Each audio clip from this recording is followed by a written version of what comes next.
But tell me something. So you're, in addition to being a travel writer and spending time with your family, you're working on a documentary about the Brat Pack. Can you tell me a little bit about that?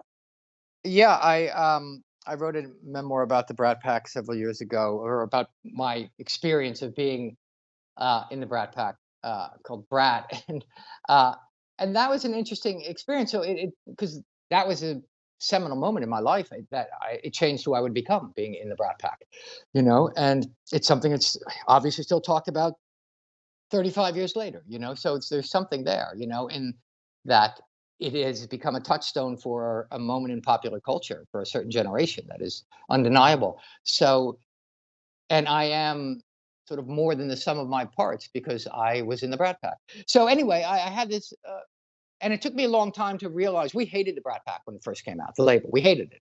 I mean, who wants to be called a brat? Who wants to be in some pack? It was an article in New York Magazine that was cast in real aspersion uh, about us, and it was a really negative thing, and it was detrimentally affected all our careers in a real way for a while, and or longer for some of us. And so we hated it, and so it took me decades, centuries, to kind of come 180 degrees to realize how much that had meant to people of a certain generation, and that, like I said at the top, I and other members of the Brat Pack are the avatars of that generation's youth, and how much they project onto us, us, and the other members, that affection. Because there's no more potent moment in life than when you're 20, 21, when you're just cusping life and your life is a blank slate to be written upon. And it's like, get out of the way, world, here I come. And we've come to represent that for a generation. And that's a beautiful thing. And it took me a long time to understand that.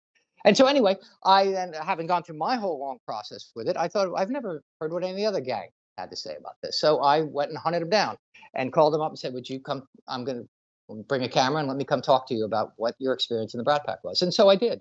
And it's been great. It was a really interesting, and I had so much more affection for everyone. And they, for me, we all had so much more affection for our own youth than we did at the time when we were young and competitive and scared. Now we're old and it doesn't matter. And it was just like, wow, So I'm just finishing up that, and hopefully that'll be out by the end of the year.